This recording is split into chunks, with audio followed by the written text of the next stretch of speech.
Guys, it's Reagan and welcome back to another video. Today's video I'm so excited about because I'm going to be chatting about the top books I want to read in 2023. Now, when it comes to making lists, especially lists of books I want to read, it's honestly one of my favorite pastimes. So I look forward to every single year scouring my shelves and looking at the books I have not gotten to yet and prioritize which reads I for sure want to get to going into the new year. Last year was my most productive reading year in a very long time, so I'm hoping to carry through that momentum into these reads in the year 2023. But without further ado, let's go ahead and dive right in. The first book I'm going to chat about is more so speaking to an entire trilogy. This trilogy is definitely one of my most prioritized series for this new year, and that is the Fitz and the Fool series by Robin Hobb. I have been reading the Robin Hobb universe for about 2 or maybe 3 years now, reading about 1 or 2 of these series every year, and I have finally come to the final trilogy in this entire world. And while honestly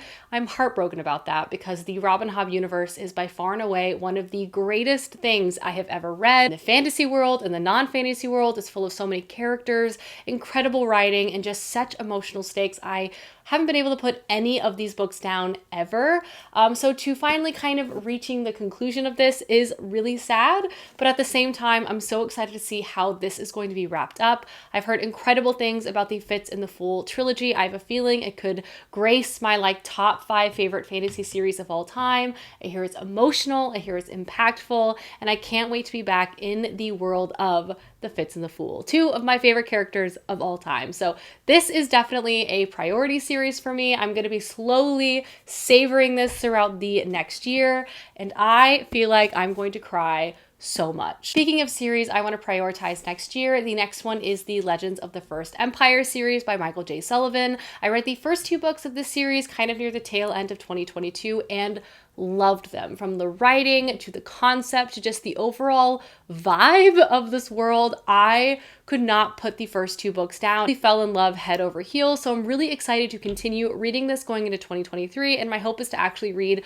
all 3 of the remaining books I have by Michael J. Sullivan. I feel like this could be kind of a rekindling of my relationship with this author, because I did try a series of his many years ago and didn't love it at the time, but maybe my tastes have evolved and changed. So I'm very curious to see, once I finish this, if I'm going to kind of recheck out some of his other series I just didn't love the first time around. That being said, if you're not familiar with the Legends of the First Empire series, it is a very classic pastoral style fantasy story. It also is kind of set in the ancient times, if you will. Particularly, we follow humanity as they're kind of evolving, inventing, creating civilization, and sort of coming across so many different firsts. But the first book introduces us to a large cast of characters you will quickly fall in love with. And alongside human civilization, there is another group of people called the Frey. And the Frey are seemingly immortal, very godlike. They are very powerful. They are stronger and faster. Also live for thousands of years. So humanity has been worshiping the Frey for a long time as their gods.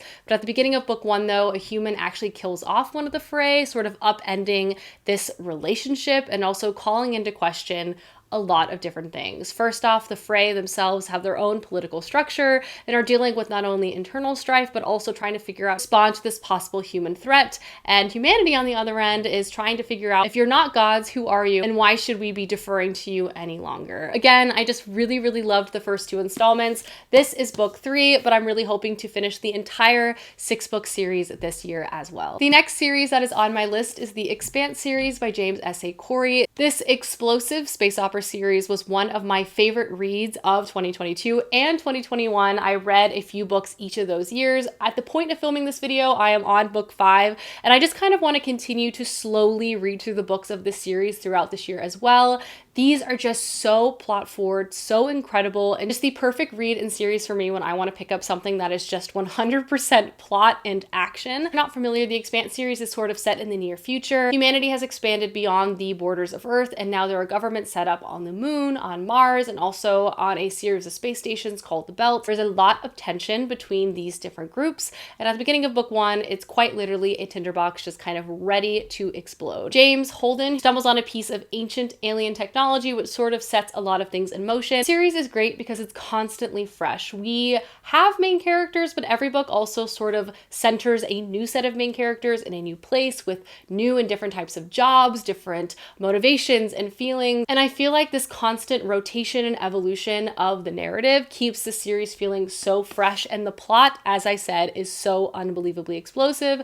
So of course I want to read more in 2023. Next up, I have some literary fiction options I'm just really looking forward to getting to as well. First, I have Our Missing Hearts by Celeste Ng. Celeste Ng is just one of my favorite authors. I loved both of her previous releases. I'm so excited to get to her third release that just came out near the tail end of last year. This book is particularly interesting to me because it does seem to combine elements of literary fiction and dystopian. The concept sounds really, really harrowing and also fascinating. In the story, we follow our main character, Bird. Bird knows that he shouldn't ask too many questions, keep his head down, and just in general, try not to draw too much attention to himself. This book is set in a sort of near future America, and for a decade, the lives of the American people have been controlled by a set of laws that were passed to protect American culture. These laws not only allow authorities to relocate children from people they deem as dissidents, which also disproportionately impacts those of Asian descent, but also remove books or any type of literature that they view is an attack on American culture. Bird's mother was actually a poet, and a very famous one at that, but he has not seen her in many, many years as she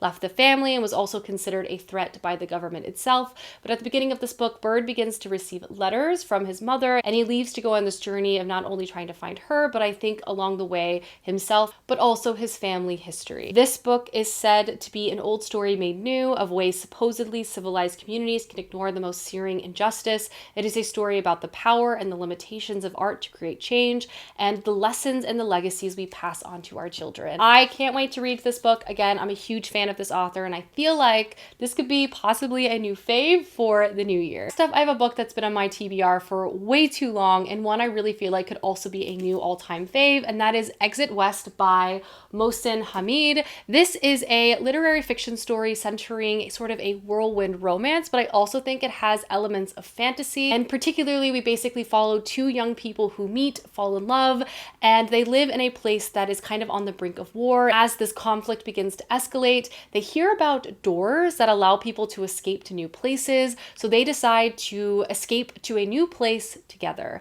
And I think this book is intimate and romantic and intense and full of wonder, but also two young people struggling to not only be together, but fighting for their own future. This just sounds really, really interesting, a little bizarre. I really love when fantasy concepts or elements are combined with literary fiction. I feel like it creates really mesmerizing stories that stay with me for a long time. This also has so much praise. So many people already love and laud this book, so I just kind of want to join the choir, you know? Next up, I have two books that I'm so embarrassed that I did not get to last year. Actually, there's a few more books on this TBR that I'm embarrassed that I didn't get to, but these are of the same sort of literary fiction genre. The first book we have is CloudCuckoo Land by Anthony Doerr. I don't know how I did not get to this book last year.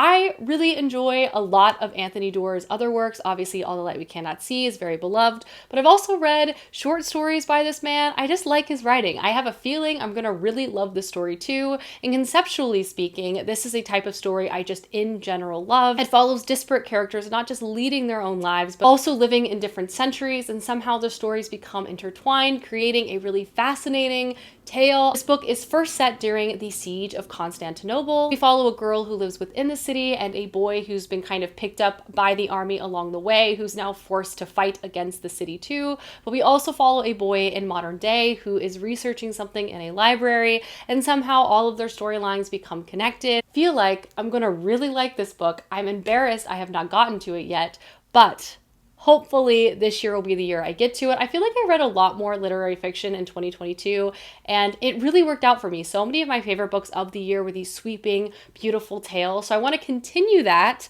obviously, in the new year. So this is a must read for me. I can't believe I haven't read it yet. Next is a book I started, was loving it, and for some reason just didn't come back to it and actually finish it. Sometimes that happens. I'm like juggling 4 or 5 books at once, and then I let too much time elapse between the last time I picked a book up, and then I feel like I need to restart.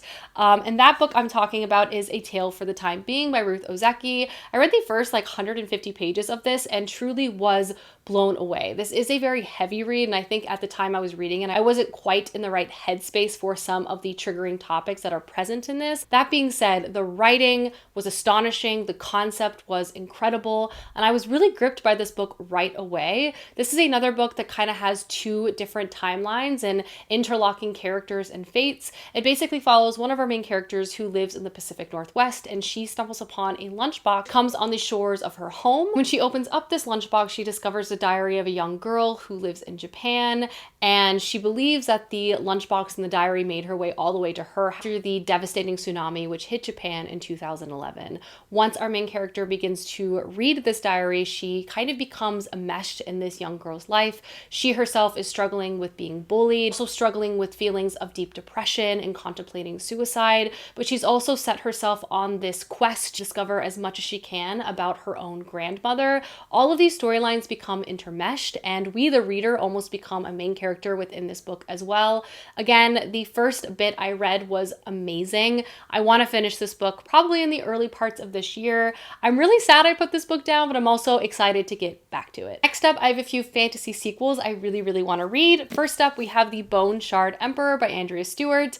I'm going to say this was a strategic procrastination on my part because by not reading it last year, now it can be very fresh and top of mind when the third book comes out later this year, which I am so excited about. This is a multi-POV work of fantasy, and we're following a variety of characters, but our main character is the daughter of the Bone Shard Emperor. In this world, there is powerful magic, and the Emperor is able to harness it by making kind of these sort of puppets that he's able to control, and the level of complexity of these constructs varies. You can have some that have really simple commands that sort of just do one or two specific jobs, but there's also really complex constructs who take positions like being the Minister of Trade within the government itself. The Bone Shard Emperor has been ruling this empire with an iron fist for many years, and we follow his daughter trying to unlock the secrets of his power and also sort of getting involved with rebellion. We also follow a few other characters, and kind of seeing their fates and stories unwind was great. I really enjoyed the first one. I felt like the magic system especially was really interesting. I'm excited to see how the world continues to expand in book 2, and then hopefully naturally progress into reading the third book in this world later on as well. But yeah, I feel like my interest was really piqued with the first book, so I'm excited to see the evolution of this fantasy series. Next up, I have Fevered Star by Rebecca Roanhorse. This, of course, is the sequel to Black Sun, one of my favorite books of the year when it was released. Not familiar, this is a fantasy series inspired by pre-Columbian history, and the first one was absolutely breathtaking, so fast-paced, so complex. I loved the characters, and I just truly can't wait to see where the plot is going to take us next. Not familiar, the first one introduces us to a group of characters heading or existing already in the city of Tova. At the beginning of book 1, there is a really important celestial event about to occur, and the religious figures in the city who hold a lot of power are sort of preparing for it.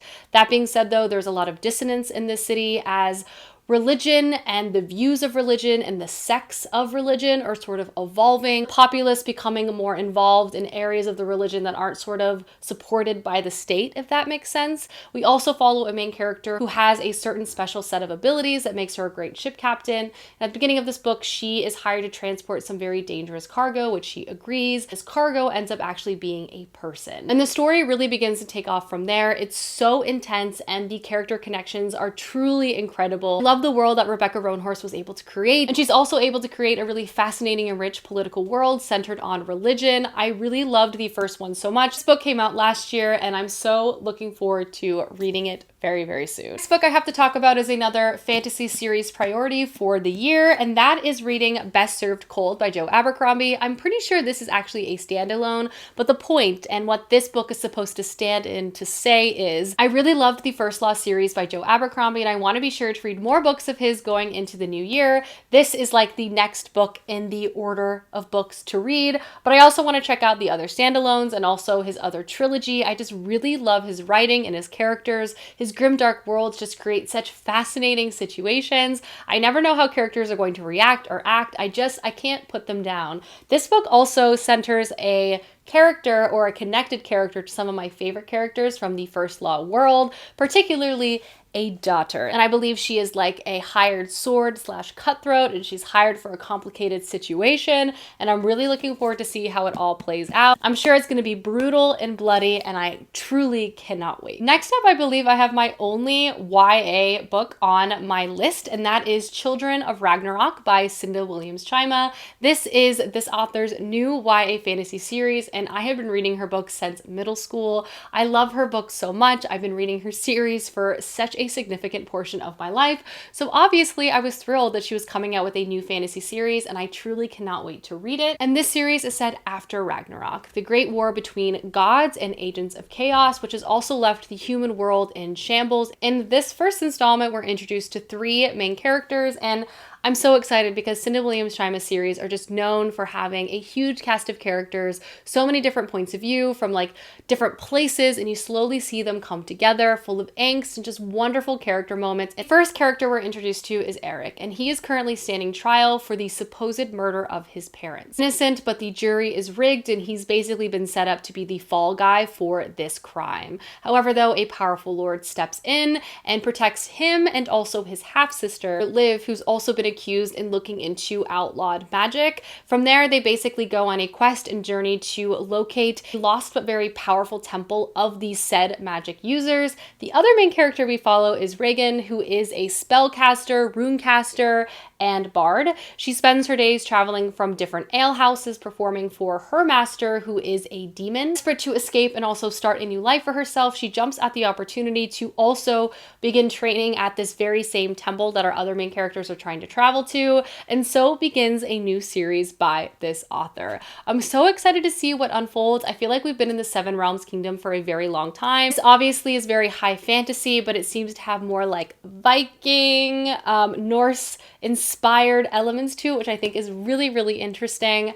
I can't wait to read this. I feel like I'm going to love it, so obviously I had to add it to my list. Next up, I have The Monster Baru Cormorant by Seth Dickinson. I read The Traitor Baru Cormorant last year. It was one of my favorite books of the year, just an absolute knockout and a fantastic start to a new series I want to try to read as much as I can of, but this is a very fascinating, very political and cutthroat series. We follow our main character, Baru Cormorant, who in the first book is introduced to us. We follow Baru as she grows up on her island nation, raised by her mothers and her father. Also at the beginning of the story, we see the arrival of the Empire of Masks. Evil and very colonial-minded empire basically travels throughout the world, taking over countries, not necessarily with direct warfare and conflict, but instead embedding themselves tightly within their economy, forcing different types of education and religious viewpoints on the populace, basically working to erase all culture and independence, allowing them to have full power and full control of all the lands in this world. At the beginning of this book, Baru witnesses the slow takeover of her land, and she swears vengeance. She swears that she is going to become a part of the empire. It takes so much power that no one within it will be able to stop her, and she's going to rip it all from the inside out. From there, we watch Baru take on her first assignment for this government as a royal accountant in another faraway kingdom,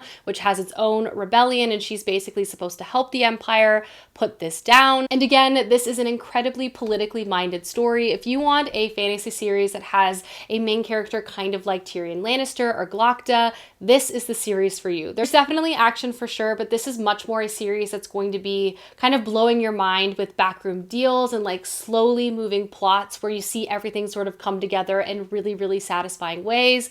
I loved the first one. It was brutal, it was deadly, and I loved Baru Cormorant as a main character, and her one-mindedness for revenge is fascinating. So going into book 2, I can't wait. The Monster Baru Cormorant. I'm curious to see what she's going to get up to next, and I'm sure it's going to be morally gray. And the last book that is on the top books I want to read in 2023 list is The World We Make by N.K. Jemisin. This is book 2 and the final book to the Great Cities duology by this author. The first one being The City We Became, which is just one of the most interesting and unique fantasy books I have read ever. N.K. Jemisin is one of my all-time favorite authors.